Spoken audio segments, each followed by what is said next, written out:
တော်ကောင်းများအားလုံးအတွက်ဘုန်းကြီးတို့လေ့လာနေတဲ့စိတ်တ ानु ပတနာအားလုံးနားလည်ဖို့ရန်ကတော့စိတ်တ ानु ပတနာသည်ကိုယ်စိတ်ကိုဖတ်တတ်ဖို့လိုပါတယ်အဲ့ဒီအတွက်စိတ်တ ानु ပတနာကိုသင်ယူရတယ်လို့ဒီလိုပြောရင်ပို့ပြီးတော့မှန်ကန်ပါတယ်ခေတ်စကားနဲ့ပြောလို့ရှိရင်ကိုယ်စိတ်ကဘာဖြစ်နေလဲဆိုတာသိဖို့အမတန်အရေးကြီးတယ်ကိုယ်စိတ်ကိုမသိဘူးဆိုရင်ကိုထင်ကြင်ရထင်တာပေါ့နော်ကိုယ်စိတ်ကိုမမြင်ဘူးဆိုရင်လည်းကိုထင်ကြင်ရထင်တယ်လေ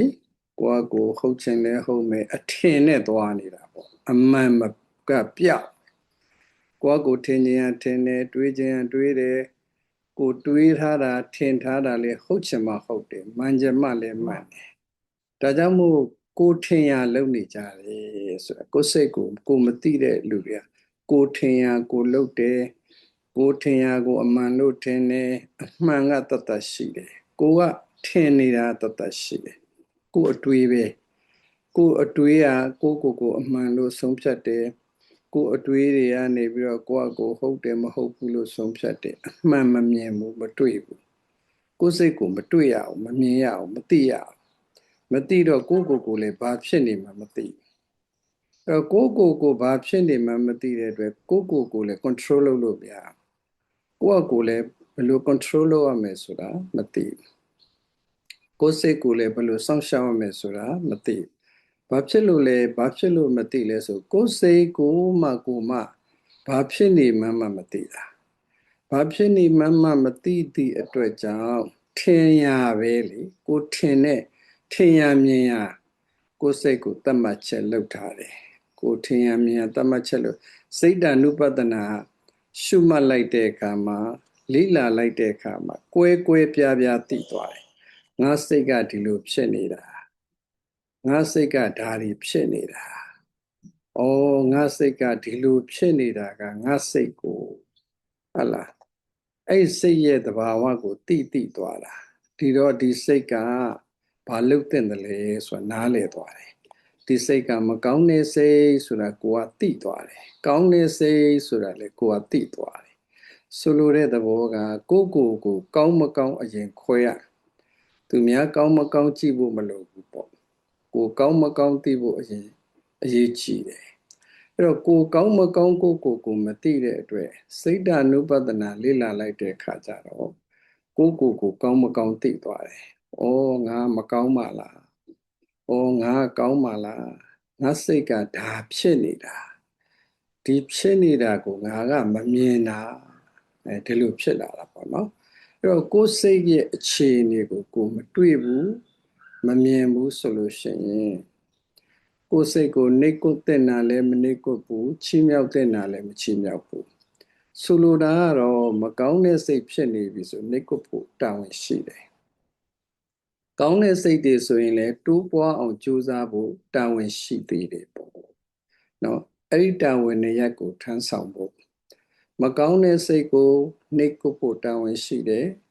ကောင်းတဲ့စိတ်တွေကိုတိုးပွားအောင်ကြိုးစားဖို့တာဝန်ရှိသေးတယ်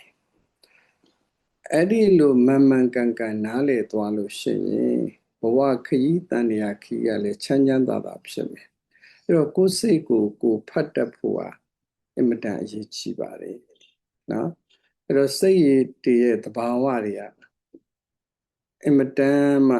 လေ့လာဖို့စိတ်ဝင်စားဖို့ကောင်းပါတယ်ဘယ်လိုပဲစိတ်တွေကိုအဘိဓမ္မာမှာစိတ်အကျဉ်း89ပါးအကျယ်120တပါးလို့ဆိုပေမဲ့လို့စိတ်တ ानु ပတနာမှာကျတော့ point ပဲဖန်ပေးထားတာမြတ်စွာဘုရားစံမိုးပွဲမှာ point ဖန်တယ်လို့ပေါ့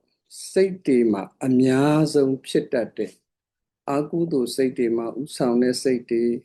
ကုသိုလ်စိတ်တွေမှာဥဆောင်တဲ့စိတ်တွေအများဆုံးဥဆောင်တဲ့စိတ်တွေ point ဖန်ပေးတာ ਨੇ တူတယ်အဲ့ဒါကြောင့်မို့ point ဖန်ပေးလိုက်တဲ့အခါကျ16မျိုးထွက်လာတယ်16မျိုးဆိုတာကိုယ်မှာအဲ့ဒီ16မျိုးလုံးအကုန်လုံးဖြစ်တယ်လို့ဆိုလိုတာမဟုတ်ဘူးเนาะထိုက်သည့်အားလျော်စွာဖြစ်တယ်ဒီ16မျိုးကထိုက်သည့်အားလျော်စွာဖြစ်တယ်ဥပမာဇန်စိတ်တွေလည်းပါတယ်ဒီထဲမှာ ကိုကဇန်စိတ်တွေမဖြစ်ဘူးဆိုရင်ဒီ16မျိုးထဲမှာဇန်စိတ်တွေပါပါတယ်မြတ်စွာဘုရားကတော့ဖြစ်နိုင်သမျှအားလုံးထဲမှာအဖြစ်များတာတွေကိုထုတ်ပြထားပေးမယ်လို့16မျိုးပဲထုတ်ပြတယ်နော်16မျိုးထုတ်ပြတာနဲ့ကိုတော်တော်လုံလောက်ပါပြီအဲတော့16မျိုးကိုကျွမ်းကျင်ပိုင်နိုင်အောင်လုပ်ဖို့လိုပါတယ်အဲ16မျိုးထဲမှာမှ8မျိုးကိုကျွမ်းကျင်ရင်ရပြီ8မျိုးဆိုတာဘုန်းကြီးတို့ဒီဇန်စိတ်မရသေးတဲ့ပုဂ္ဂိုလ်တွေမဟက်ကုတ်စိတ်မဖြစ်သေးတဲ့ပုဂ္ဂိုလ်တွေမဟက်ကုတ်စိတ်ဆိုဇန်စိတ်ကိုပြောတာပေါ့နော်အဲဇန်စိတ်မဖြစ်သေးတဲ့ပုဂ္ဂိုလ်တွေအတွက်8ခုဟာအရေးကြီးတယ်အဲ့ဒီ8ခုကလူတွေမှာအားလုံးမှာဖြစ်နေတဲ့အလေးအထားတွေပေါ့လူတွေမှာအဖြစ်များတဲ့8မျိုးအဲ့ဒီ8မျိုးကိုပိုင်နိုင်ဖို့ပို့ပြီးတော့မှအရေးကြီးပါတယ်ဒါကြောင့်မို့လို့စိတ်ကိုလေ့လာတဲ့အခါမှာအင်မတန်ကိုစိတ်ဝင်စားဖို့ကောင်းပါတယ်เนาะစိတ်ဒီဘုန်းကြီးတို့တွေရဲ့ဘဝတစ်ခုလုံးမှာအရေးကြီးတယ်ဒါကြောင့်မို့လို့မြတ်စွာဘုရားကဥပါလိနဲ့ဆွေးနွေးတဲ့အချိန်မှာကာယကံဝစီကံမနောကံ၃ခုမှာစိတ်ကအရေးအကြီးဆုံးပါပဲမနောကံကအရေးအကြီးဆုံးပါပဲလို့အပြန်အလှန်ပြောဆိုထားချက်တွေရှိတယ်เนาะဥပါလိဆိုတာကဒိဋ္ဌိရဲ့တပည့်ပေါ့ဒိဋ္ဌိတပည့်ဖြစ်တဲ့အတွက်အပြိုင်အဆိုင်မြတ်စွာဘုရားရှင်ခေတ္တကတော့အပြိုင်အဆိုင်တွေပေါ်တာပေါ့လေအပြိုင်အဆိုင်တွေပေါ်တဲ့အခါကျတော့အဲ့ဒီမှာမြတ်စွာဘုရားကိုနှိပ်ကွက်ခြင်းတဲ့ဒိဋ္ဌိတွေကလည်းအများကြီးရှိတယ်နှိပ်ကွက်ခြင်းတဲ့ဒိဋ္ဌိတွေအများကြီးရှိတဲ့အတွက်မြတ်စွာဘုရားကိုနှိပ်ကွက်ဖို့သူတို့ကလည်းကြိုးစားတယ်ဘယ်လိုပုံစံနဲ့နှိပ်ကွက်ရမလဲဒါအမြဲတမ်းကြိုးစားကြတယ်ပေါ့နော်အဲ့လိုနှိပ်ကွက်ဖို့ကြိုးစားပေမဲ့နှိပ်ကွက်ဖို့ကြိုးစားတဲ့ထဲမှာတစ်ခုကကာယကံဝစီကံမနောကံကိုအဲ့ဒါနာတပုတ္တနိကန္ဒဒိဋ္ဌိလို့ခေါ်တယ်နော်သူကကြတော့ကာယကံဝစီကံမနောကံလို့မသုံးဘူးကာယဒံဝစီဒံမနောဒံလို့သုံးတယ်သုံးပြီးတော့မြတ်စွာဘုရားဝါဒပြိုင်တာရှိတယ်ပြိုင်တဲ့အခါမှာမြတ်စွာဘုရားကမနောကံကအရေးအကြီးဆုံးပါပဲလို့ရှင်းပြခဲ့တဲ့ဇလံလေးရှိခဲ့ပူတာပေါ့နော်ဆိုလူဘဝတစ်ခုလုံးမှာမနောကံအရေးကြီးကြောင်းမြတ်စွာဘုရားကစိတ်တေနနိယတေလောကောစိတ်တီလောကကြီးကိုဥဆောင်တယ်နော်စိတ်ကလောကကြီးကိုဥဆောင်တယ်လောကကြီးကိုဥဆောင်တယ်ဆိုတာထဲတလံမြလောက်ရှိတဲ့တတ္တဝါတွေဟာစိတ်အရေးကြီးတယ်လို့ဆိုလိုတာပါပဲစိတ်ကဥဆောင်တယ်စိတ်ဥဆောင်တဲ့နောက်ကိုလိုက်ကြရတယ်မနောပုပ္ပင်္ဂမမနောပုပ္ပင်္ဂမစိတ်ကရှေ့သွားရှိတယ်စိတ်ကပဲဥဆောင်တယ်ဆိုစိတ်တာရှင်သောဖရာဟောလို့ဒီလိုပြောတာပေါ့အဲ့ဒီနာတဗုဒ္ဓနိကန္ဒဆရာကြီးကလေသူ့မှာတပည့်ရှိတယ်အဲ့လက်ယုံတပည့်ကြီးရှိတယ်လက်ယုံတပည့်ကြီးကဒီကတပတိလို့ခေါ်တယ်လက်ယုံတထေးကြီးလည်းရှိတယ်ဥပါလိလို့ခေါ်တယ်အဲ့တော့တနေ့တော့တထေးကြီးဥပါလိနဲ့အဲ့ဒီသူဆရာကြီးတွေစကားပြောနေတဲ့အချိန်မှာဒီကတပတိကဆရာကြီး तू ကတော့ဂေါရမမြတ်စွာဘုရားတန်သွားခဲ့တယ်မြတ်စွာဘုရားနဲ့ဆွေးနွေးခဲ့တယ်ပေါ့လေဆွေးနွေးခဲ့တဲ့အခါမှာမြတ်စွာဘုရားကသူတို့ကတော့မြတ်စွာဘုရားလို့မပြောဘူးပေါ့ရှင်ကြီးဂေါရမကဘာတွေပြောလဲဆိုတော့ကာယဒံဝစီဒံမနောဒံလို့မသုံးလုံးဘူးကာယကံဝစီကံမနောကံလို့ပဲသုံးလုံးတယ်လို့ပြောပြီးတော့မှမနောကံအပြစ်အကြီးဆုံးလို့ပြောတယ်ပေါ့သူကနာတဗုဒ္ဓခုနဒိဋ္ဌိဆရာကြီးကတော့ तू ကမနောကံအပြစ်အကြီးဆုံးလို့ तू ကမပြောဘူးနော်မနောကံအပြစ်အကြီးဆုံးလို့မပြောဘူး तू ကမနောကံလဲ तू ကမပွားဘူးကာယဒံလို့ပြောတာ तू ကကြတော့အဲနာတဗုဒ္ဓဆရာကြီးကဒိဋ္ဌိဆရာကြီးကဒီကတပတိပြောခဲ့တယ်မှန်တယ်ဆိုရင် စိတ်နဲ့ဘာကိုပြုလုပ်တယ်လဲကိုယ်နဲ့ပဲလောက်ရတာမဟုတ်ဘူးလားဒါသူ့ရဲ့အတွေးပေါ့နော်ဥပါလိတထေကလည်းထောက်ခံတယ်ဟုတ်တယ်သူဆရာကြီးစကားကိုထောက်ခံတယ်ဒီအဆိုကိုရှင်ကြီးဂေါတမစီသွားပြီးတော့အဆိုတင်သွင်းမယ်အဆိုတင်သွင်းတဲ့အခါမှာဒီကတပတိကပြောတယ်ဆရာကြီးရဲ့တပည့်ဒိဋ္ဌိဆရာကြီးရဲ့တပည့်ကဥပါလိကိုတော့မလွတ်နဲ့ဥပါလိကိုလွတ်လိုက်လို့ရှိရင်ဥပါလိကတထေလေဥပါလိတထေကြီးတာလွတ်လိုက်လို့ကတော့ရှင်ကြီးဂေါရမအပြောဟောကောင်းတယ်လေစားတတ်တဲ့မာယာလည်းရှိတယ်အဲ့တော့ဒိဋ္ဌိတပည့်တွေကသူလဲစားလို့သူစီပါကုန်တာအဲ့တော့ဥပါလိတထေကြီးကိုတော့မလွတ်စေခြင်းဘူးဥပါလိတထေကြီးတာလွတ်လိုက်ရင်သူစီပါသွားမှာဆရာကြီးကဥပါလိတထေအရေးချင်းကအင်မတန်ကြီးမြတ်တယ်ရှင်ကြီးဂေါတမလောက်တော့အလွယ်တကူဖြည့်ရှင်းနိုင်တယ်ဆိုလွတ်လိုက်တာပေါ့နော်ဥပါလိကအရှင်ကြီးဂေါရမကာယကံဝစီကံမနောကံ၃မျိုးရှိရမှာဒီကံ၃မျိုးတို့မှာမနောကံသည်အပြစ်ကြီးတယ်အရာရောက်တယ်လို့ရှင်ကြီးဂေါရမကပြောတယ်ဆိုတာမှန်သလားအဲ့လိုမေးတာမြတ်စွာဘုရားစီရောက်တော့လေဥပါလိတဲ့မနောကံသည်အပြစ်ကြီးသည်အရာရောက်သည်လို့ငါပြောတာမှန်ပါတယ်အဲ့လိုဆိုရင်မနောကံအပြစ်ကြီးတယ်အရာရောက်တယ်လို့မြတ်စွာဘုရားမိန့်ကြားတဲ့စကားကိုခိုင်မာစေဖို့မဲသူကဝါဒတင်ကြတော့သူက၃ချိန်မေးတာမြတ်စွာဘုရားလည်း၃ချိန်မဲ့အဲ့ဒီလိုပြောတယ်မနောကံသည်အပြစ်ကြီးသည်မနောကံသည်အရာရောက်သည်မြတ်စွာဘုရားဒါပဲ၃ချိန်လုံးဖြည့်တယ်နော်ဥပါလိက၃ချိန်မေးတာနော်မေးတယ်ဆိုတာသူကအဆိုတင်ခြင်းလို့မေးတာအဲမြတ်စွာဘုရားကဥပါလိကိုပြန်မေးတယ်ဥပါလိမင်းတို့ဆရာကြီးနာတပုဒ္ဒကကာယဒံဝစီဒံမနောဒံ၃မျိုးတို့ပါအဘေဒံသည်အပြစ်ကြီးတယ်ခီးရောက်တယ်လို့ပြောသနည်းဘယ်အပြစ်ကအပြစ်ကြီးတယ်လို့ဘယ်ဒံကအပြစ်ကြီးတယ်လို့ပြောသလဲကာယဒံသည်အပြစ်ကြီးတယ်ခီးရောက်တယ်လို့ပြောပါတယ်မြတ်စွာဘုရားဥပါလိစကားမပြောင်းဖို့အတွက်သူမြတ်စွာဘုရားလည်း၃ချိန်မေးတာဥပါလိလိုပဲ၃ချိန်စကားကိုခိုင်မြဲစေဖို့၃ချိန်မေးရတယ်ရှေးခေတ်ကခိုင်မြဲစေဖို့၃ချိန်နဲ့မပြောင်းအောင်ပေါ့တော့ကြဒီပထမစကားတစ်ခွန်းဒုတိယစကားတစ်ခွန်းအဲ့လိုမပြောင်းအောင်၃ချိန်မေးတော့ဥပါလိကလည်း၃ချိန်လုံးအဲ့လိုပဲဖြေတာအဲ့တော့မြတ်စွာဘုရားဥပါလိသင်ကမင်္ဂန်တဲ့စကားမှာတီးမယ်ဆိုရင်တော့ငါဆွေးနွေးမယ်တကယ်လို့မင်္ဂန်တဲ့စကားမှာမတီးဘူးဆိုရင်တော့မဆွေးနွေးဘူးဟုတ်တယ်တချို့တွေကဆွေးနွေးလို့မကောင်းဘူးပေါ့နော်အဲ့တော့ဆွေးနွေးလို့မကောင်းတချို့ကကြတော့ငင်းခုန်ဖို့ဆွေးနွေးခြင်းအောင်ဆောင်တာရှိတယ်ပေါ့ဆရာလှုပ်ချင်လို့လည်းဆွေးနွေးကြတာဆွေးနွေးမယ်ဆိုပြီးတော့လာတာရှိတယ်ဘုန်းကြီးစီလည်းခဏခဏလာပါတယ်အမျိုးမျိုးသောပြဿနာတွေလာပြောတာရှိတယ်အမျိုးမျိုးလာပြီးတော့တချို့ကလူကိုယ်တိုင်လာပါတယ်တချို့ကြတော့ comment ကနေပြီးတော့မှဒီလိုမျိုးအားနည်းချက်တွေပေါ့နော်ထောက်ပြတာရှိတယ်ထောက်ပြတာတွေရှိတဲ့အခါကျတော့ဒီသင်တန်းကတရားတွေလည်းတချို့နာပြီးတော့ comment ကနေ comment အရှိကြီးတွေရေးပြီးတော့သူတို့အဆိုကိုတင်ပြတာတွေရှိတယ်ဘုန်းကြီးတို့ကလိုက်လဲကျေးဇူးတင်တယ်တကားကြီးဒီလိုအချိန်တွေပြီးပြီးတော့ဒီလိုစီစစ်ပေးတာကိုဝမ်းသာတယ်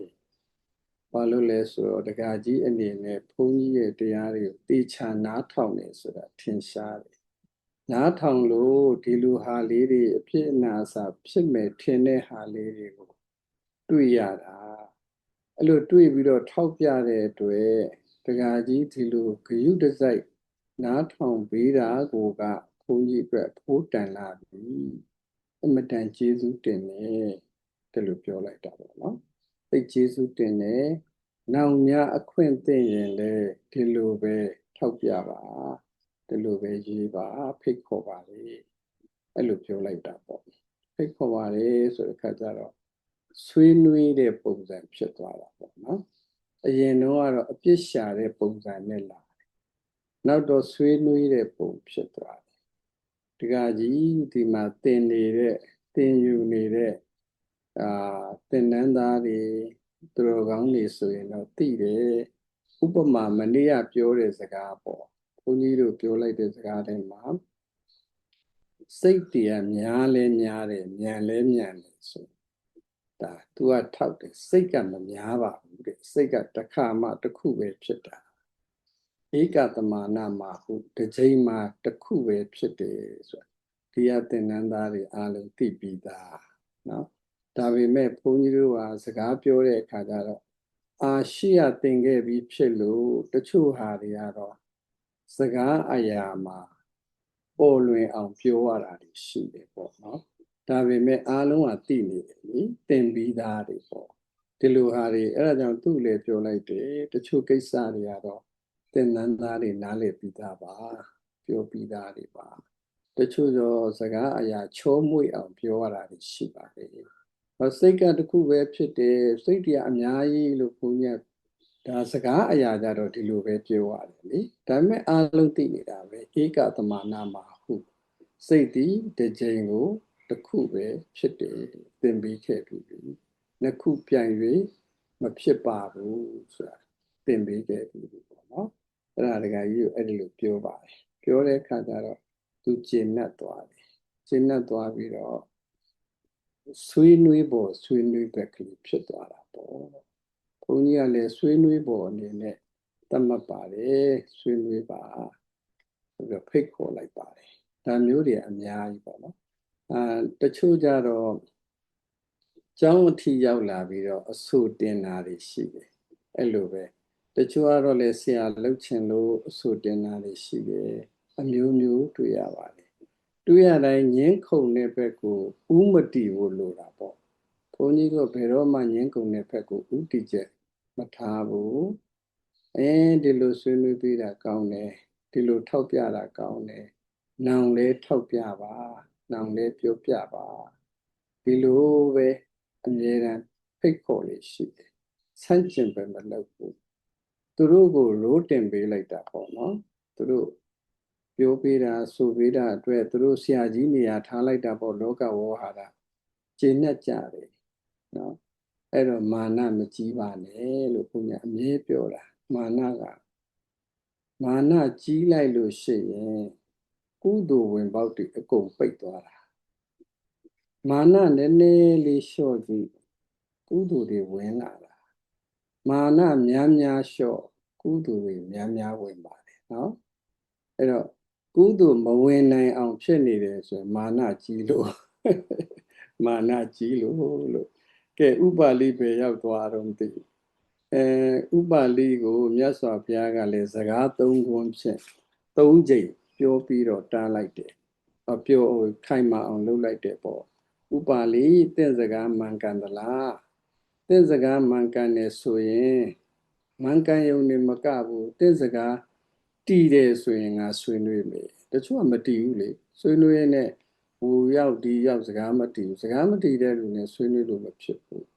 တန်စကားတည်တဲ့လူနဲ့မှဆွေးနွေးလို့ဖြစ်တာ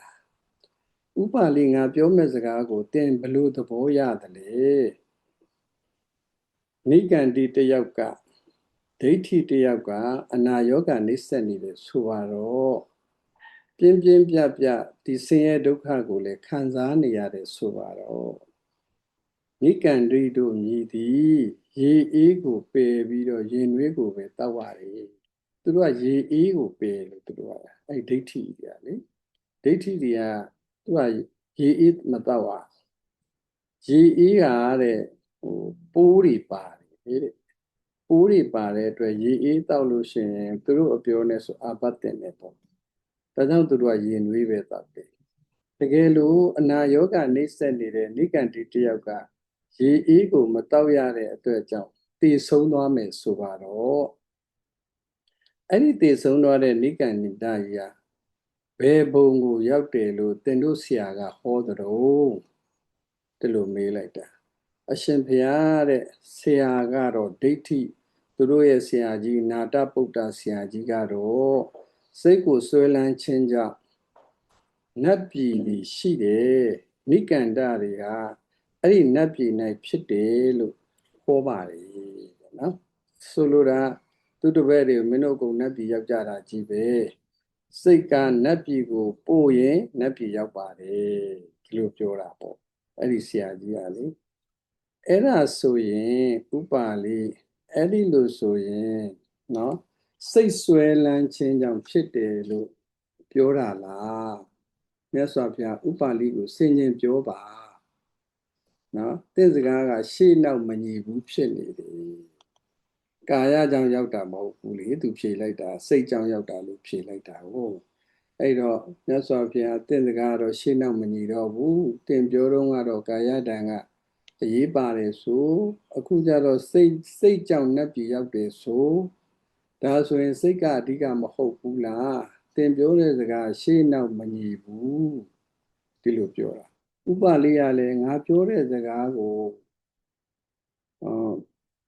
ဥပလေးကဲအခုတခါတော့ငါပြောမယ်နာတဗုဒ္ဓနိကန္ဒဆရာကြီးကစောင့်စည်းခြင်း၄မျိုးဖြင့်စောင့်စည်းနေတယ်လို့ဟောတယ်အဘယ်၄မျိုးလဲဆိုတော့အလုံးစုံသောရေအေးကိုပယ်ရမယ်သူတို့စီမှာရှိတဲ့ဝီနီးခေါ်မှာပေါ့လေနော်သူတို့ကရေအေးမတော့ပါကောင်းတဲ့ဟာတွေတော့ရှိပါတယ်အလုံးစုံသောမကောင်းမှုတွေကိုတားမြစ်ခြင်းဖြင့်တားမြစ်အပ်သောမကောင်းမှုရှိရမယ်ဟောဒါကောင်းတာဟောဒါကောင်းတဲ့အချက်လေးနော်အလုံးစုံသောမကောင်းမှုတွေကိုတားမြစ်ရမယ်အလုံးစုံသောမကောင်းမှုတွေကိုတားမြစ်ခြင်းဖြင့်ခွာထုတ်ရမယ်အလုံးစုံသောမကောင်းမှုကိုတားမြစ်ခြင်းဖြင့်ပြန့်နှံ့ရမယ်ဆိုအလုံးစုံသောမကောင်းမှုကိုတားမြစ်ဖို့အဲ့ဒီအရာတွေကိုပြန့်နှံ့အောင်လုပ်ဖို့အဲ့ဒါတွေကိုအပီးတိုင်ခွာထုတ်ဖို့ဆိုမကောင်းမှုကိုခွာထုတ်ဖို့တွေကြီးပြောထားတာလေမဆိုးဘူးလို့ပြောရမှာပေါ့သူတို့ကလေကောင်းတဲ့အချက်တွေရှိတာပေါ့နော်အလုံးစုံသောရေကိုပယ်ရမယ်ဆိုတာကတော့ဒါနံပါတ်1ပဲသူတို့ကဒါသူတို့ရဲ့ဝိနည်းပေါ့အဲ့စောင့်စည်းခြင်း၄မျိုးထုတ်ပြီးစောင့်စည်းနေတဲ့နိကန္နာတဗုဒ္ဓနိကန္ဒဆရာကြီးဟာရှေ့သို့သွားသည်ရှိတော်၎င်းနောက်သို့ဆုတ်သည်ရှိတော်၎င်းများစွာသောတတ္တဝါတွေကိုနင်းမိတဲ့အတွက်သေကျေပျက်စီးခြင်းတို့ရောက်မယ်ဆိုရင်အဲ့တတ္တဝါငယ်လေးတွေသေကျေပျက်စီးခြင်းတို့ရောက်ရ၌အကျိုးအပြစ်ကိုနာတဗုဒ္ဓနိကန္ဒဆရာကြီးကဘယ်လိုပြောသလဲနော်အရှင်ဘုရားစေ့ဆော်ခြင်းစေတနာမရှိသောကြောင့်ကြီးသောအပြစ်မရှိဘူးလို့မပညတ်ပါလို့ရှောက်တယ်နော်ဥပါလိအကယ်၍စေ့ဆော်ခြင်းစေတနာရှိခဲ့ရင်အဘယ်သို့ဖြစ်သနည်းအရှင်ဘုရားကြီးလေးသောအပြစ်ရှိသည်ဟုပညတ်ပါသည်ဟောနော်ဆိုလိုတာကစိတ်ကိုပဲသူပြောနေတာဟုတ်တယ်မလားနော်စေ့ဆော်ခြင်းစေတနာဆိုတာကသေစီလိုတာကိုပြောတာစာစကားကြတော့စေ့ဆော်ခြင်းသေစီလိုတဲ့စိတ်မရှိဘူးဆိုလို့ရှိရင်အပြစ်မဖြစ်ပါဘူးသေစီလိုတဲ့စိတ်နဲ့နင်းရင်တော့အပြစ်ဖြစ်တာဟောပိုးကောင်လေးတွေကိုနင်းမယ်ဆိုရင်သေစီလိုတဲ့စိတ်ရှိရင်အပြစ်ရှိတယ်သေစီလိုတဲ့စိတ်မရှိဘဲနဲ့နင်းမိရင်အပြစ်မဖြစ်ပါဘူးလို့စိတ်ကိုပဲဟောတာနော်စိတ်ကိုပဲဟောတာပဲမလားသေစီလိုတဲ့စိတ်မသေးစီလိုတဲ့စိတ်အဲ့ဒါကိုစာလို့ပြောတော့စေ့ဆော်ခြင်းစေတနာလို့ဒီလိုပြောတာပေါ့နော်စေ့ဆော်ခြ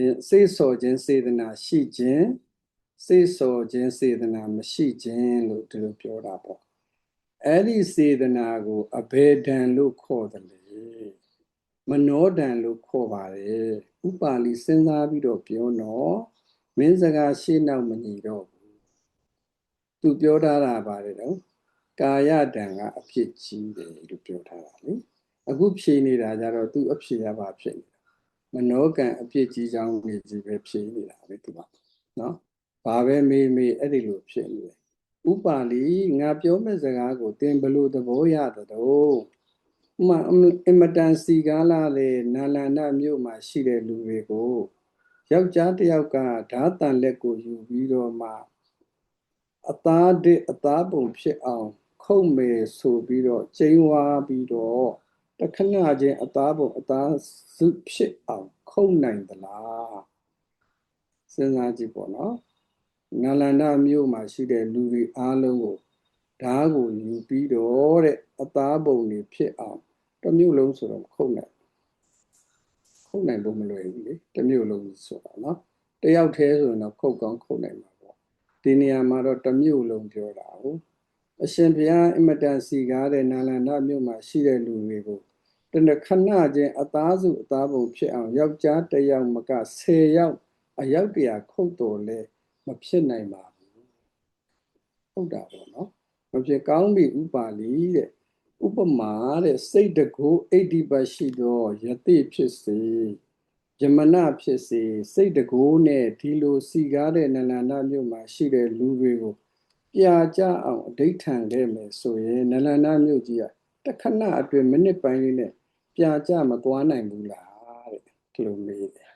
နော်အရှင်ဘုရားနာလန္ဒမြို့တည်မကပါဘူးမြို့ပေါင်းများစွာတခဏချင်းပြာကျသွားနိုင်ပါသည်ဥပါလိတတိထားပြောတော့မင်းပြောတဲ့ဟာတွေကလွဲကုန်ပြီရှေ့နောက်မညီတော့ဘူးမင်းရဲ့စကားတွေကပြီးတော့ဥပါလိငါပြောတဲ့စကားကိုသင်ဘယ်လိုများယူဆသလဲဒန္တကီတောကလိန်ကတောဒါစာရဲပါတဲ့အတိုင်းပြောပြတာနော်မစ္ဆတောမာတင်ကတောအဲ့ဒီတောတွေဖြစ်သွားတဲ့အကြောင်းကိုသင်ကြားဘူးသလားတဲ့ကြားဘူးပါတယ်ဗျာဘလို့ကြားဘူးတာတော့ဒီတောတွေဟာတောအဖြစ်ရောက်သွားကြတယ်ဆိုတာဘလို့ကြားဘူးတော့ဆိုတော့ယတိတွေစိတ်ဆိုးလို့တောဖြစ်ကုန်တယ်လို့ကြားဘူးပါတယ်တဲ့ဒါအဲ့တုန်းကအဖြစ်ပြက်တွေကအမတန်ပုံပြင်လေးတွေဖြစ်မှာပေါ့နော်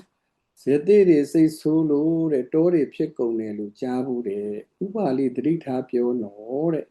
သင်စကားလည်းရှင်းတော့မညီပြန်ဘူးတဲ့မြတ်စွာဘုရားအဲ့လိုမိတ်တယ်အဲ့ဒီအချိန်မှာဥပါလိကလျှောက်တယ်မြတ်စွာဘုရားဒီရှေးဥစွာဥပမာစကားမိတ်ကြားစဉ်ကပင်တပည့်တော်ကဝမ်းမြောက်ဝမ်းသာဖြစ်ပြီးတော့မြတ်စွာဘုရားကိုကြည်ညိုခဲ့ပါကြည်ညိုပြီးသားပါစမ်းကြယ်တဲ့တရားတော်တွေကိုတပည့်တော်ကလည်းကြားခြင်းလို့မကျေနပ်ချင်အောင်ဆောင်ပြီးတော့စောရကတွေဆက်ပြီးတက်ပြတာပါဗျာယနေ့မှစ၍ဖရာတရားတန်ခါကိုစိကတ်တဲ့ဥပဒကဟူ၍မှတ်တော်မူပါလို့ဥပါလိကဗုဒ္ဓဘာသာဖြစ်သွားတာပေါ့နိကန္ဒဒိဋ္ဌိတက်ကတော်ကနေဥပါလိကဗုဒ္ဓဘာသာဖြစ်သွားတယ်မြတ်စွာဘုရားဟိုလောက်တာမဟုတ်ဘူးဆွဲတာမဟုတ်ဘူးအတိညာပွင့်သွားတဲ့အခါကျတော့ဒီလိုဖြစ်သွားတာအဲမြတ်စွာဘုရားတရားဆက်ဟောနေတဲ့အခါကျတော့ဆက်ဟောတာကိုဥပါလိကဆက်ပြီးတော့နားထောင်တာအဲ့မှာသောတပတ္တိမေဖို့ရောက်ပြီးတော့သောတပန်အဖြစ်ကိုရရှိသွားတယ်တဲ့နော်ဥပါလိကတော့တခါတည်းသောတပန်ဖြစ်သွားတာပဲမြတ်စွာဘုရားတရားနာပြီးတော့နော်ဒီမှာတော့9 ရက်10ရက်တာလိုတော့တာနော်ရက်ပေါင်း100ပြည့်အထိန်အမှတ်အဖြစ်သောတပန်ဖြစ်အောင်ကြိုးစားကြပါဦးနော်ဆိုလိုတာကတော့စိတ်ကတကူကြီးကြောင်းအရာရောက်ကြောင်းစိတ်တာလင်ရှေ့သွားဖြစ်ကြောင်းကယကံဝစီကံတို့ကမနောကံနောက်လိုက်ဖြစ်ကြောင်းကိုထင်ရှားစေလို့ဒီအကြောင်းကိုအခုထုတ်ပြီးတော့ပြောပြတာနော်ကယကံဝစီကံမနောကံဒီ၃မျိုးမှာကယကံဒီတာလင်အပြစ်ကြီးတယ်တကူကြီးတယ်အရာရောက်တယ်မနောကံကအပြစ်မကြီးဘူးတကူမကြီးဘူးအရာမရောက်ဘူးလို့ယူဆဟောပြောနေတာတွေကိုထောက်တော်အားဖြင့်မနောကံဖြင့်ရောက်အပ်တဲ့အတိညာဏ်မျိုးကိုနာတပုတ္တဆရာကြီးမရဘူးဆိုတာထင်ရှားတာပေါ့ဒါတွေကအခုခေတ်လည်းရှိသေးတာပဲเนาะဟိုခေတ်တုန်းကမှမဟုတ်အိန္ဒိယမှာအခုချိန်ဒီအဲ့ဒါတွေရှိတယ်ဒါကြောင့်မို့လို့ဒီစိတ်တွေကိုဘုန်းကြီးတို့နားလည်ပြီးသွားပြီဆိုလို့ရှိရင်ခုနကပြောသလိုပဲဒီစိတ်ကိုထိန်းကျောင်းတဲ့နည်းဖြစ်တဲ့စိတ်တ ानु ပတနာကိုဟောတဲ့အခါကျတော့စိတ်16မျိုးနဲ့မြတ်စွာဘုရားကနားလည်အောင်ကြိုးစားခိုင်းတယ်16မျိုးတည်းဆိုမများဘူးပေါ့16မျိုးဆိုတာနည်းနည်းလေးပဲเนาะအဲ့နည်းနည်းလေးမှာ10မျိုးကိုပိုင်ရင်ရပြီစိတ်16မျိုးမှာ10မျိုးပိုင်ဖို့လိုတယ်10မျိုးဆိုတာကလူတိုင်းဖြစ်နေတဲ့စိတ်တွေပေါ့เนาะတရာဂစိတ်ဝိတရာဂစိတ်တဒေါသစိတ်ဝိတဒေါသစိတ်တမောဟစိတ်ဝိတမောဟစိတ်တ တန်ခိတ္တစိတ်ဝိခိတ္တစိတ်ဆို8မျိုးအဲ့ဒီ8မျိုးကိုတော့ဘုန်းကြီးတို့ကတေချာမိမိရဲ့တဏ္ဍာမှာဖြစ်နေတာကိုစိတ်ကိုတေချာနားလည်အောင်ကြိုးစားဖို့လိုပါတယ်နော်တရာဂစိတ်ဝိတရာဂစိတ်တဒေါသစိတ်ဝိတဒေါသစိတ်တမောဟစိတ်ဝိတမောဟစိတ်တန်ခိတ္တစိတ်ဝိခိတ္တစိတ်အဲ့ဒါလုတ်ပေးပြီးသားပါဠိတော်လေးပြပေးပြီးသားနော်အဲ့ဒီထဲမှာထူးခြားတာလေးပြောမယ်တရာဂစိတ်ရာဂနဲ့တကွာဖြစ်တယ်ဆန့်ကျင်ဘက်ကလေးတွေပါတယ်တရာဂရဲ့ဆန့်ကျင်ဘက်ကဝိတရာဂတဒေါသရဲ့ဆန့်ကျင်ဘက်ကဝိတဒေါသတမောဟရဲ့ဆန့်ကျင်ဘက်ကဝိတမောဟအဲ့ဒါဟိတ်6ပါးလေဟေတုပစ္စယောဟိတ်6ပါးပေါ့ဟိတ်6ပါးမှာလောဘဟိတ်ဒေါသဟိတ်မောဟဟိတ်ဒါကအကုသိုလ်အမြစ်ကြီး3ခုအလောဘဟိတ်အဒေါသဟိတ်အမောဟဟိတ်ကုသိုလ်အမြစ်ကြီး3ခု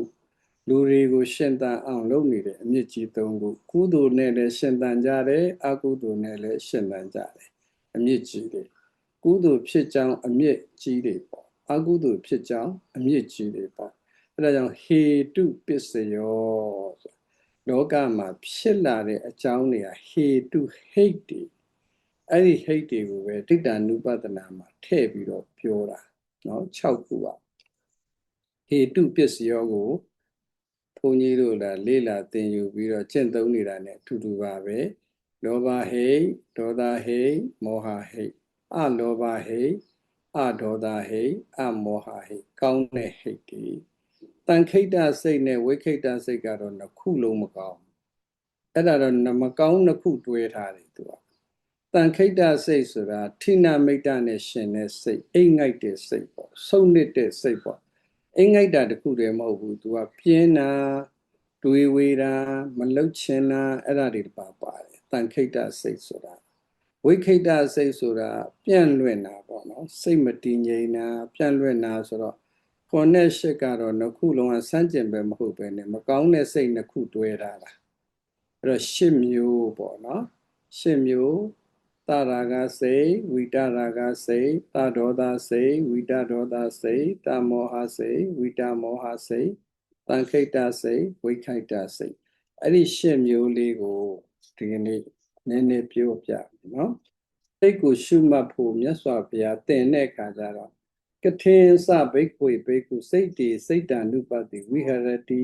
လို့စိတ်တ ानु ပတ္တနုပတနာကမ္မထံကိုစ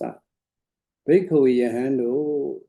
ဘိက္ခုယဟန်သည်ဆိုတချို့ကဘာပြောတော့ဆိုဒါတွေကယဟန်တန်ဃာတွေကိုဟောထားတယ်လို့ဒီလိုထင်တာအားလုံးအတွက်ဟောထားတာဖြစ်ပါလေနော်ဘိက္ခုဆိုတဲ့အဓိပ္ပာယ်ဖွင့်ဆိုချက်ကယဟန်တစ်ခုတည်းမဟုတ်ဘူးဆိုတာနားလည်ရမယ်တရားကျင့်သုံးနေတဲ့ပုဂ္ဂိုလ်တွေကိုလည်းခေါ်ပါတယ်ဘိက္ခုယဟန်တို့ဘိက္ခုယဟန်ဒီကထင်စအဘယ်သို့လင်စိတ်တည်စိတ်၌စိတ်တ ानु ပတိစိတ်ဟုရှုလေရှိသည်ဖြစ်၍ဝိဟရတိနေရမလဲတဲ့ဘယ်လိုနေရမလဲစိတ်တ ानु ပဒနာဘယ်လိုရှုရမလဲဆိုတာ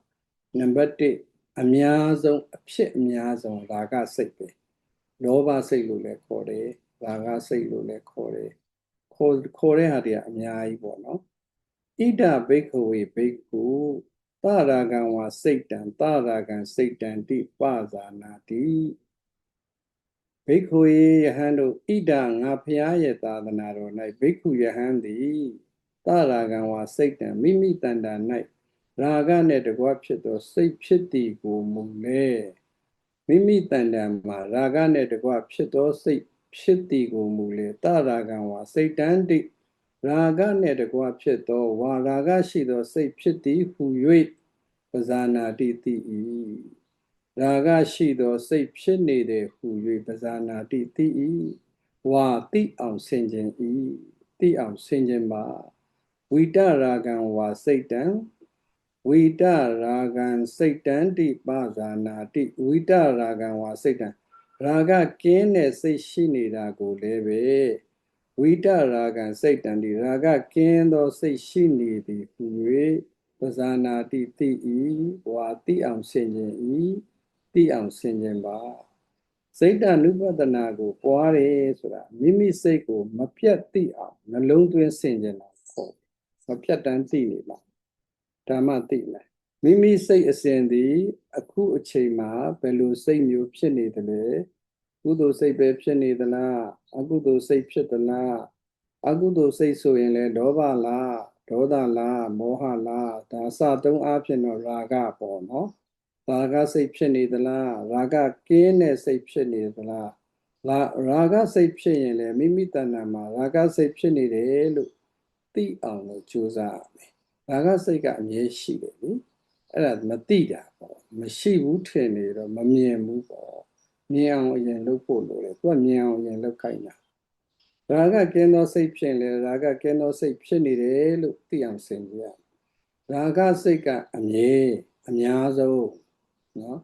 ရာဂလို့ပြောမဲ့အစားလောဘလို့ပြောမဲ့ဆိုရင်လည်းလောဘစိတ်ကအမြဲဖြစ်နေတာအများဆုံးဖြစ်နေတာအများဆုံးပဲဒေါသဆိုတာအဲ့ဒီလောဘကြောင့်ဖြစ်တာပဲလိုချင်တာမရရင်ဒေါသဖြစ်တယ်လေဖြစ်ချင်တာမဖြစ်ရရင်ဒေါသဖြစ်တယ်လေကိုယ်လိုဆန္ဒနဲ့မညီရင်ဒေါသဖြစ်တယ်လေဒေါသဆိုတာလောဘအခြေခံတယ်အများအားဖြင့်ကိုဖြစ်ချင်တာမဖြစ်ရတာကိုလိုချင်တာမရကကိုအလိုဆန္ဒအတိုင်းမဖြစ်ဘူးဆိုဒေါသတွေဖြစ်တာပဲဒါကြောင့်လောဘကအဖြစ်အများဆုံးတော့မနေ့မိုးလင်းလာတာနဲ့ကောင်းကောင်းလေးရေတောက်ချင်တာအစလောဘပဲဒီအေးလေးတောက်လိုက်ရမှာဟုတ်လားစိတ်အလိုမကြဘူးဟိုလူអော်လိုက်ရမှာတို့ဒီလူអော်လိုက်ရမှာတို့မနေ့မိုးလင်းတာနဲ့ဒေါသတွေဖြစ်တယ်ဆိုတာလေလူတွေမှာရှိတယ်အဲ့ဒါမမြင်ဘူးလေနေ့တိုင်းဖြစ်နေတယ်နော်ဒေါသတွေអော်နေပဲတချို့တကောင်ကြီးတွေမနေ့မိုးလင်းတာနဲ့တန်းអော်တာဟိုလူអော်ဒီလူអော်သူတို့ကိုသူတို့ဒေါသဖြစ်နေတယ်သူတို့မမြင်ဘူးမသိဘူးတွေ့လည်းမတွေ့ငါဒေါသတွေဖြစ်နေပါလားလို့မမြင်ဘူးဗျာကြောက်စရာကြီးနော်အဲ့ဒေါသသည်ဘာကြောင့်ဖြစ်လဲလောဘအလိုမကျဘူးလေအလိုမကျတဲ့အခါကျတော့လောဘအလိုမကျလို့ဒေါသဖြစ်ရတယ်ဆိုတော့သူကလောဘလည်းဖြစ်တယ်ဒေါသလည်းဖြစ်တယ်အဲ့ဒီဟာတွေကအမိုက်မောင်ဖုံးထားသလိုပဲဘာမှမတွေ့မမြင်မစင်စားနိုင်တော့ဘူးဆိုတော့မောဟလည်းပါတယ်လောဘဖြစ်တယ်လို့သာပြောတာလောဘရောဒေါသရောမောဟရောသုံးခုလုံးကသူကဒါတော်တော်များများအဖြစ်များတယ်ပေါ့ဒါနေ့တိုင်းဖြစ်နေတာနေ့တိုင်းမနဲ့မိုးလင်းနေရဖြစ်တာမမြင်လို့မတွေ့လို့တတိမထားလို့ကိုယ့်အကိုလောဘဖြစ်မှလည်းမသိဘူးဒေါသဖြစ်မှလည်းမသိဘူးမောဟဖြစ်မှလည်းမသိဘူးเนาะစအိယာထကလေးကစိတ်ကြည်မကြည်ကြည်ပေါ့เนาะစိတ်တည်းညှဉ်းနှွမ်းနေတယ်ထိုင်းမိုင်းနေတယ်လောဘလားဒေါသလားကြည့်ရမယ်သိတ်ကောင်းတာစိတ်တ ानु ပတနာကမနဲ့မိုးလင်းကနေမိုးချုပ်ဖြစ်နေတာတွေကိုသတိထားဖို့လိုတယ်အဲဒါကြောင့်မိမိစိတ်ကိုမပြတ်သိအောင်နှလုံးသွင်းဆင်ခြင်ဖို့လိုတယ်ဒီစိတ်အစဉ်မှာအခုဘာစိတ်ဖြစ်နေတယ်လဲဒါသိအရေးကြီးတယ်နော်တကယ်လို့မိမိတဏ္ဍာမှာရာဂနဲ့တကွဖြစ်နေတဲ့စိတ်ရာဂရှိတဲ့စိတ်ရာဂနဲ့ရှင်တဲ့စိတ်ဒါကစာသုံးပေါ့ဆိုလိုတာတော့လောဘဖြစ်နေတယ်လောဘနဲ့ရှင်တဲ့စိတ်တွေဖြစ်နေတယ်ဒီလောဘနဲ့ရှင်တဲ့စိတ်တွေကိုမွေးရမလားပယ်ရမလားသိရမယ်လေပထမဦးဆုံးတော့သူ့ကိုတွေ့အောင်ရှာပေါ့လောဘကိုတွေ့အောင်ရှာပေါ့ရာဂကိုတွေ့အောင်ရှာပေါ့တွေ့အောင်ရှာဆိုတာဖြစ်နေမှန်သိအောင်ကြိုးစားလို့ပြောတာပေါ့နော်ဒါကိုအကြအနကောက်တဲ့လူဆိုရင်လောဘရှာလို့မရဘူးလေဒီလိုအကြအနကောက်တတ်တယ်ဒါကြောင့်မလို့ဘုန်းကြီးတော့လောဘကိုရှာပေါ့ဒေါသကိုရှာပေါ့ဆိုတာထက်ဖြစ်နေမှန်သိအောင်ကြိုးစားဒါပေမဲ့အရသုံးကြတော့ရှာပေါ့လို့ပြောလိုက်တာပေါ့နော်အလွယ်တကူပေါ့အမှန်တော့ဖြစ်နေမှန်သိအောင်ကြိုးစားလို့စာသုံးနေတယ်ဒီလိုပြောရမှာဖြစ်နေပြီဆိုရင်ဒီဖြစ်နေတဲ့စိတ်ကိုကိုယ်ကြည့်ရမယ်ကောင်းလားမကောင်းဘူးလားနော်ပယ်နိုင်လားမပယ်နိုင်ဘူးလားဒီလိုစဉ်းစားရမှာပေါ့မိမိတဏ္ဍာမှာရာဂကင်းတဲ့စိတ်ကိုဖြစ်တာရှိသလားရာဂကင်းသွားရင်ကိုကဆင်ခြင်ပြီးတော့သိတာမျိုးရှိသလားတခါတလေကိုကလောဘကင်းသွားတယ်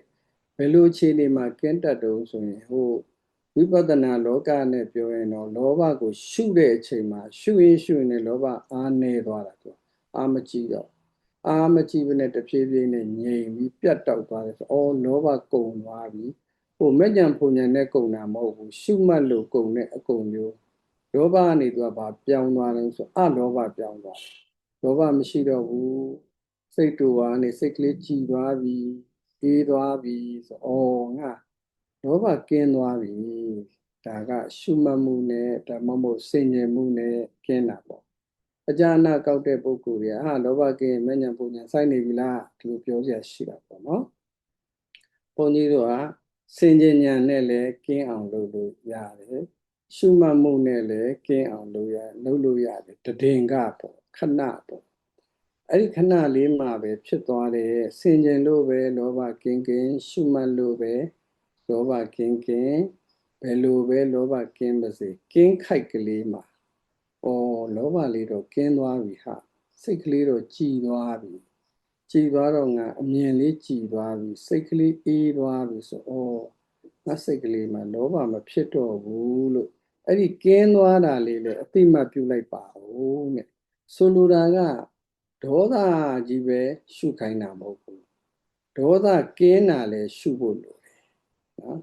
လောဘကြီးပဲမကောင်းတာကြီးပဲရှုခိုင်းတာမဟုတ်ဘူးနော်လောဘကင်းသွားတဲ့ကောင်းတဲ့စိတ်ကလေးလည်းပြစ်မထားနဲ့ရှုလို့ပြောတာနှစ်ခုလုံးရှုခိုင်းတာလေမကောင်းတာကြီးရွေးရှုကောင်းတာတွေမရှုနဲ့ဒီလိုမပြောဘူးမကောင်းတာလည်းရှုပါကောင်းတာလည်းရှုပါမကောင်းတာကိုလည်းသိပါကောင်းတာကိုလည်းသိအောင်ကြိုးစားပါဒီလိုဆိုလို့လေအဲ့တော့မကောင်းဘူးဆိုရင်ဘာလုပ်ရမလဲနော်ကုသိုလ်စိတ်ဖြစ်တယ်အဗျာကရစိတ်ဆိုတာလည်းရှိသေးတယ်ပေါ့နော်ကုသိုလ်စိတ်ဆိုရင်တော့အားပေးရမှာပေါ့ပို့ပြီးတော့ပွားများလာအောင်လုပ်ရမှာပေါ့ဒီဥစ္စာကတော့ဘုဒ္ဓမှမေးစရာမလိုဘူးလေနော်တော့ကုသိုလ်စိတ်ဖြစ်ပြီဆိုရင်တိုးပွားအောင်လုပ်ရမယ်ဒီခါလဲကြိုးစားရမယ်ဒီကုသိုလ်စိတ်တွေပို့ပြီးတော့အားကောင်းလာအောင်လုပ်ရမယ်အကုသိုလ်စိတ်ဖြစ်ရင်လည်းပေးနိုင်အောင်ကြိုးစားရမယ်အကုသိုလ်စိတ်ကိုဘယ်လိုပေးရင်ကောင်းမလဲစင်ကြဉာဏ်နဲ့ပေးရမယ်ရှုမှတ်မှုနဲ့ပေးရမယ်နောက်ဆုံးအဆင့်ကြတော့မဲ့ဉာဏ်ပူဉာဏ်နဲ့ပေးရမယ်ဒီလိုပေါ့နော်အဲ့တော့ဒေါသစိတ်ဖြစ်လာပြီဆိုရင်ဒေါသစိတ်ဖြစ်တဲ့အခါမှာမိမိတဏ္ဍာမှာဒေါသစိတ်ဖြစ်နေရင်ဒေါသစိတ်ဖြစ်ကြောင်းကိုတတိနဲ့သိအောင်ဆင်ခြင်ရမယ်နံပါတ်1ကတတိအလုပ်ပေါ့သိပြီးပြီဆိုရင်ဒီဒေါသသည်မကောင်းကျိုးကိုပေးတတ်တဲ့သဘောရှိတယ်အကုသိုလ်တာလည်းဖြစ်တယ်ဒီဒေါသစိတ်ကိုငါပယ်ရမယ်လို့မြတ်စွာဘုရားဒါကိုရည်ရွယ်ပြီးဟောတာပဲကိုကလည်းအဲ့ဒီလိုလုပ်ရမယ်နော်ဒေါသစိတ်ကိုသိအောင်လုပ်ခိုင်းတာဘာဖြစ်လို့တော့မကောင်းကျိုးပေးတတ်တဲ့သဘောကိုမြင်စေခြင်းနဲ့အဲ့ဒေါသစိတ်ကိုလေပယ်ရမယ်လို့ရည်ရွယ်ပြီးတော့မြတ်စွာဘုရားကဟောတာနော်ဒေါသနဲ့တကွဖြစ်တဲ့စိတ်ကို၎င်းဒေါသကင်းသောစိတ်ကို၎င်းဆင်ခြင်ရမယ်အခုလုံးဆင်ခြင်ရမောဟလည်းဒီတိုင်းပဲပေါ့ဒါဆိုရင်သူကအဆင်ခြင်နေရှုမှတ်တယ်နှလုံးသွင်းနေဆိုတာဒီသုံးခုလုံးကိုလုပ်ရမယ်မောဟနဲ့တကွဖြစ်တဲ့စိတ်မောဟကင်းသောစိတ်မောဟစိတ်ကအမြဲတမ်းမှတိဖို့ခင်းရင်းနေပေါ့ဒါကိုလည်းနောက်တော့ပြောပြမယ်သူတော့အချိန်သိမ့်မရှိတော့စိတ်ကိုအလစ်မပေးပဲမိမိတဏ္ဍာမှာမောဟစိတ်ဖြစ်နေရင်လေမောဟစိတ်ဖြစ်နေတာကိုတတိပြုပြီးတော့သိအောင်လုပ်ရမယ်မောဟစိတ်ဒီမကောင်းတဲ့အကုသိုလ်စိတ်ဖြစ်တဲ့အတွက်နောက်ထပ်မဖြစ်အောင်ပေးရမယ်မကောင်းအကယ်၍မောဟကင်းသောစိတ်ဖြစ်တာကိုသိပြီးတော့မောဟကင်းတဲ့စိတ်ကိုပွားများဖို့ကိုယ်မှာတာဝန်ရှိတယ်နောက်စိတ်နှစ်ခုကဒါရှိရအဲ့ဒါခိတ်6ပါပြီးပါပြီတန်ခိတ္တစိတ်နဲ့ဝိခိတ္တစိတ်နှမျိုးကျန်တယ်ဌိနမိတ္တနဲ့ရှင်တဲ့စိတ်တွန့်တူတဲ့စိတ်စုံနေတဲ့စိတ်ပြင်းတဲ့စိတ်အဲ့ဒါတန်ခိတ္တစိတ်လို့ခေါ်တယ်ဥဒ္ဒစ္စနဲ့ရှင်နေပေါ့နော်ဥဒ္ဒစ္စနဲ့ရှင်တဲ့စိတ်ကိုဝိခိတ္တစိတ်လို့ခေါ်တယ်ဌိနမိတ္တနဲ့ရှင်ရင်တန်ခိတ္တဥဒ္ဒစ္စနဲ့ရှင်ရင်ဝိခိတ္တဥဒ္ဒစ္စဆိုတာပြန်လွင်တာဌိနမိတ္တဆိုအိတ်ငိုက်တာလေအိတ်ငိုက်တာတခုတည်းမဟုတ်ဘူးတွန်းဆုပ်တာစုံနေတာတွန့်တူတာပြင်းတာအလုံးတန်ခိတ္တဥ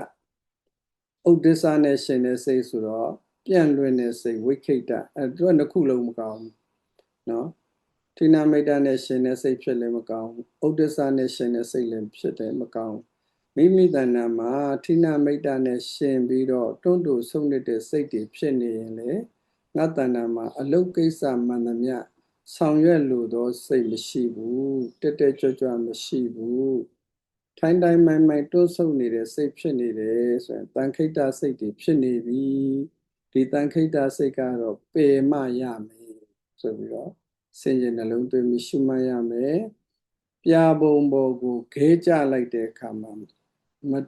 မတီးပဲနဲ့ပြာတွေပြန့်လွင့်သွားသလို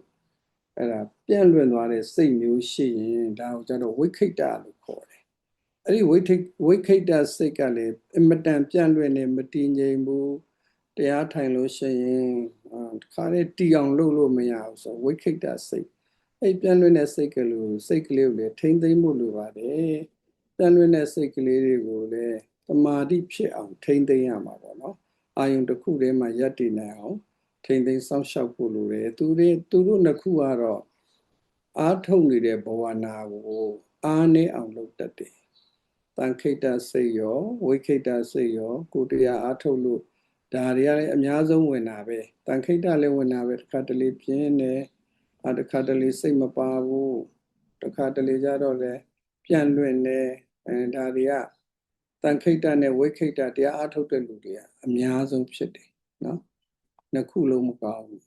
ကိုအားထုတ်နေတဲ့ဘဝနာကိုအားနေအောင်ပြုတ်တတ်တယ်ပေါ့သူတို့လေကိုကဖြစ်ပေါ်လာရင်ဘယ်လိုလုပ်မလဲဆိုရင်ပြင်းနေဆိုမလွတ်ထားနဲ့အဲ့ဒီပြင်းတဲ့စိတ်ကလေးကိုရှုမှတ်ရမယ်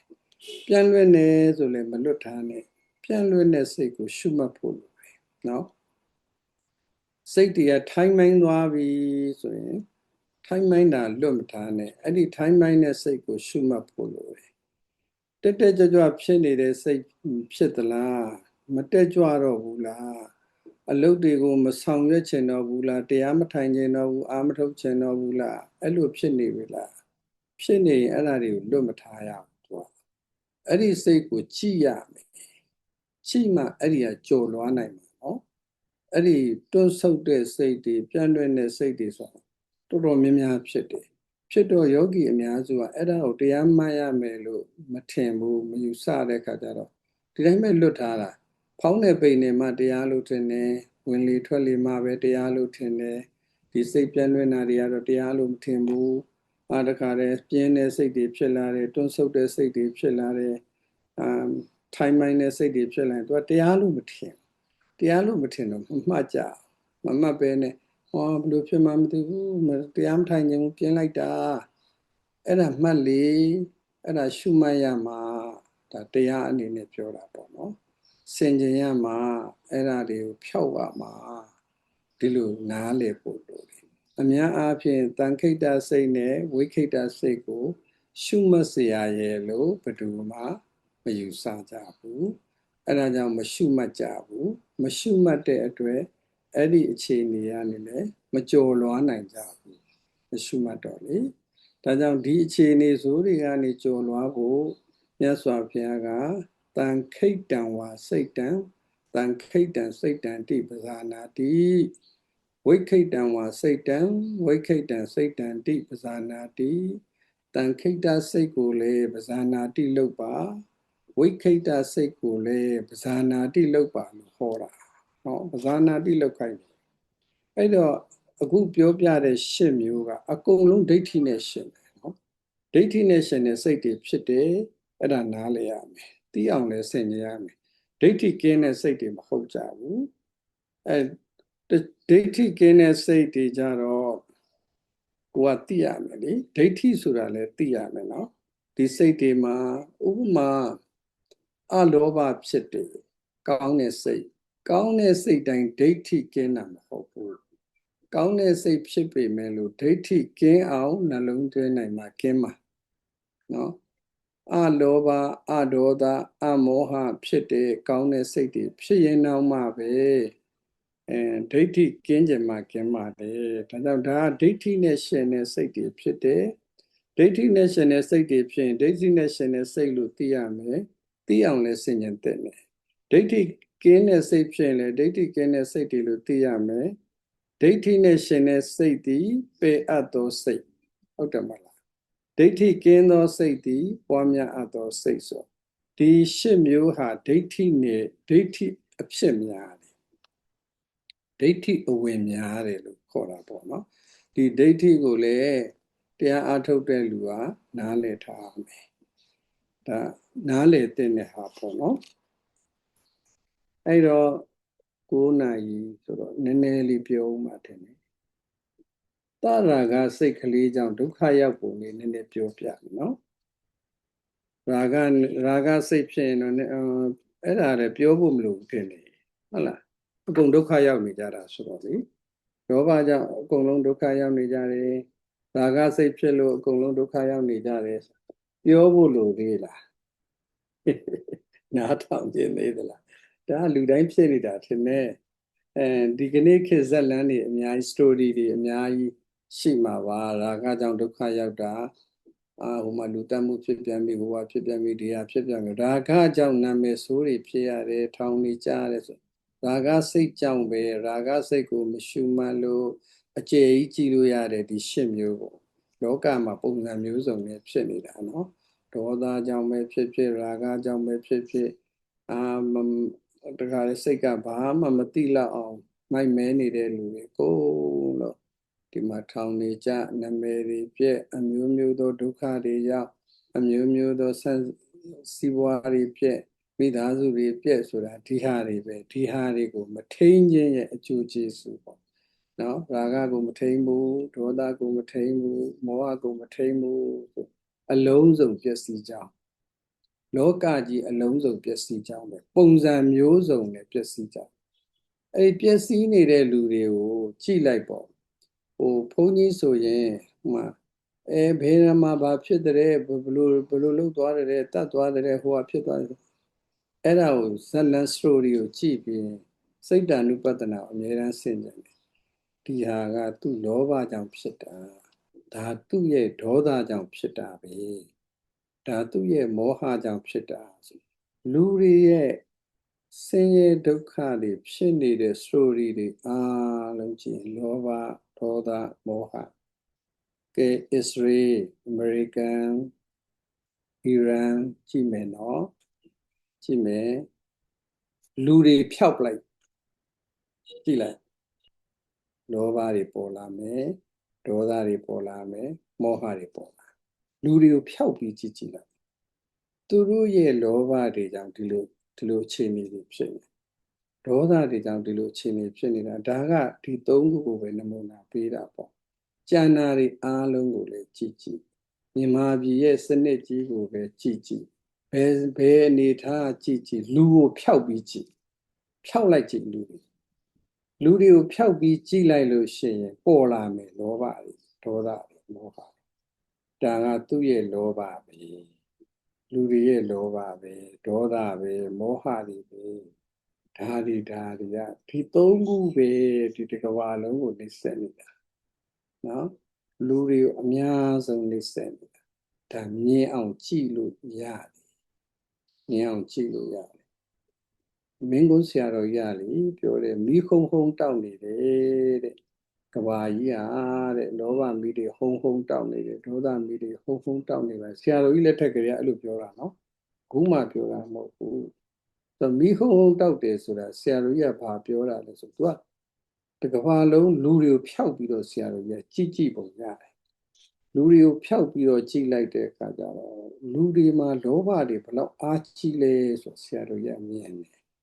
ဒေါသတွေဘလောက်အားကြီးလဲဆိုတာမြင်တယ်အဲ့ဒါမီးဟုံတောက်နေတယ်တဲ့လောဘမီးတွေဟုံတောက်နေတယ်ဒေါသမီးတွေဟုံတောက်နေတယ်နော်တော့ဒါကစာပေမှာလာတဲ့တိရိလင်္ကာကျွန်းမှာဖြစ်တဲ့အဖြစ်အပျက်ကလေးကတော့အားလုံးနဲ့စာရင်အသေးမွားတဲ့ဖြစ်ပျက်ကလေးတစ်ခုဒါပေမဲ့ဒါလည်းသတိထားစရာကောင်းလို့နည်းနည်းလေးပြောပြစိတ်ကိုမထိန်နိုင်ဘူးဘုန်းကြီးဒီနေ့ပြောပြနေတာအားလုံးဒီရွှေဟင်းသာဆရာတော်ဘုရားကြီးရဲ့မဟာသတိပ္ပဏသုတ်တံကယူပြီးတော့ပြောပြတာပေါ့နော်အဲ့တော့စိတ်ကိုမထိန်နိုင်ဘူးဆိုရင်ကမဂုဏ်တွေကိုအာယုံပြုမိပြီးတော့ နှစ်သက်သွားမယ်ဆိုရင်အဲ့ဒီစိတ်ကဒုက္ခပေးတတ်တယ်တိရိလင်္ကာမှာတိရိလင်္ကာကိုအရင်တော့တီဟိုလို့ခေါ်တယ်လေအဲ့တော့အဲ့ဒီတီဟိုမှာမိန်းကလေးတစ်ယောက်ကအိမ်ရှိကနေဖြတ်သွားတဲ့ဆွမ်းခံကြွလာတဲ့တာမဏေလေးတစ်ပါးသူတွေ့လိုက်တယ်အဲ့ဒီတာမဏေလေးရဲ့ဟိုကြီးညိုပွဲတပ်ပေပွဲပေါ့တပ်ပေပွဲလေးကိုကြည့်ပြီးတော့ရာဂစိတ်တွေဖြစ်တယ်အဲ့ဒီဖြစ်တဲ့ရာဂစိတ်ကသရာဂစိတ်လို့ခေါ်တယ်အဲ့ဒီအချိန်မှာ तू ကများငါတန်တန်သရာဂစိတ်တွေဖြစ်နေပါလားလို့ဒီလိုရှုမှတ်တတ်မယ်ဆိုရင်အဲ့ဒီနေရာမှာလည်းကိစ္စပြီးတယ်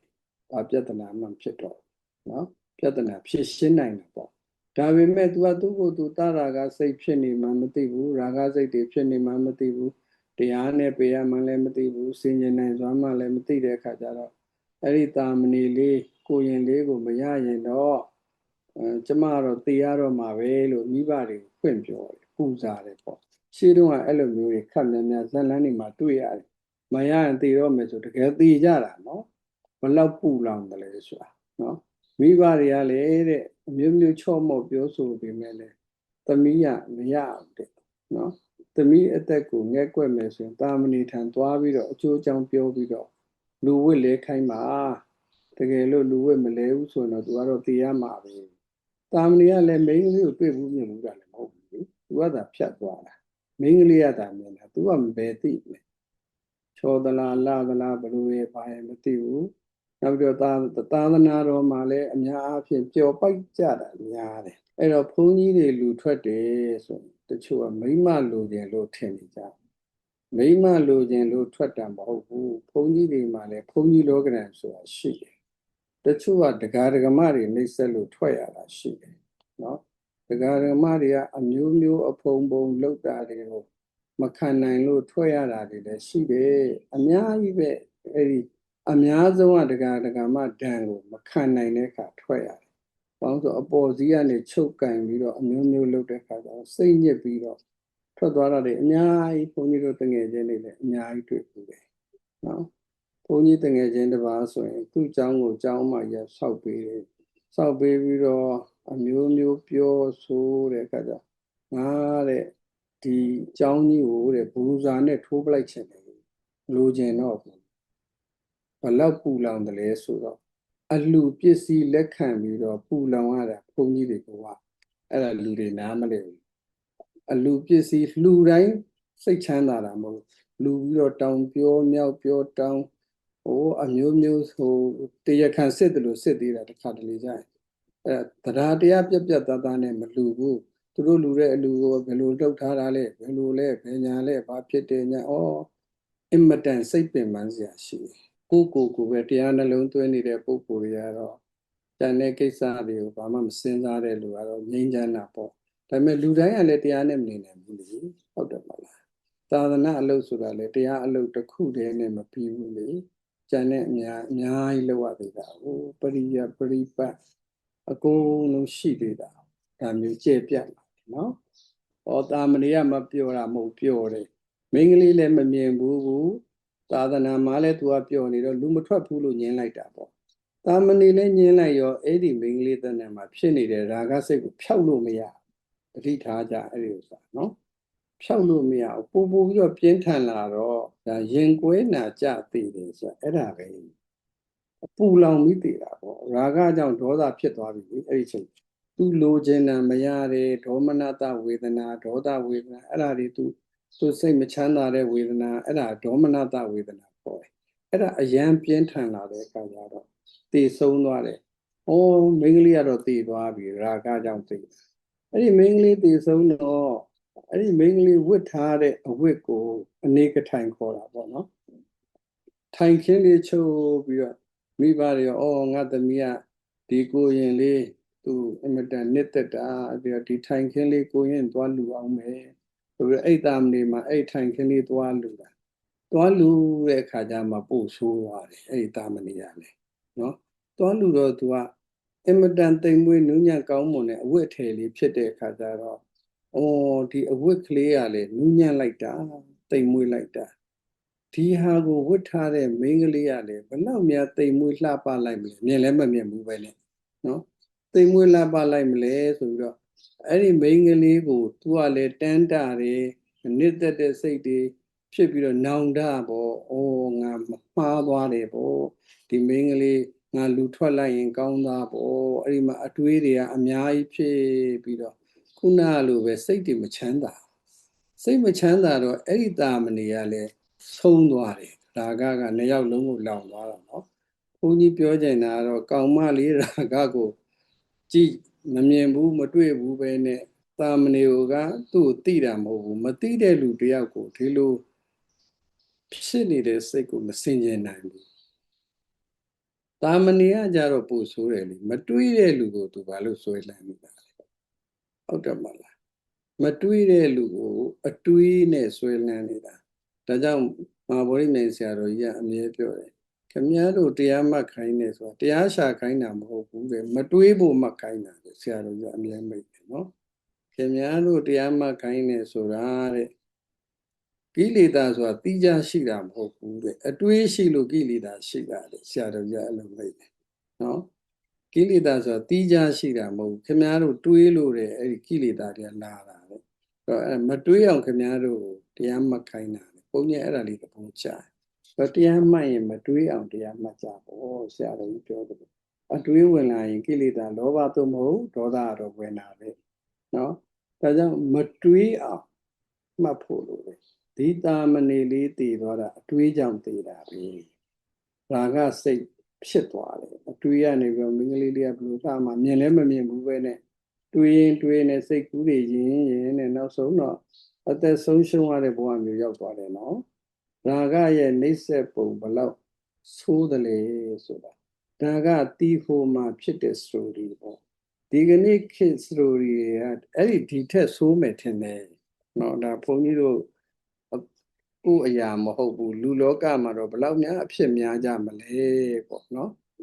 အဲ့ဒါလေးတွေနားလည်ဖို့လိုပါတယ်ကဲ story တွေကတော့ဒီလောက်ပါပဲထပ်ပြီးတော့နားထောင်ခြင်းပုံရတယ်ဒါပေမဲ့အချိန်ကတော့ဒီလောက်ပဲရတော့မယ်ကဲနားကြအောင်ဆို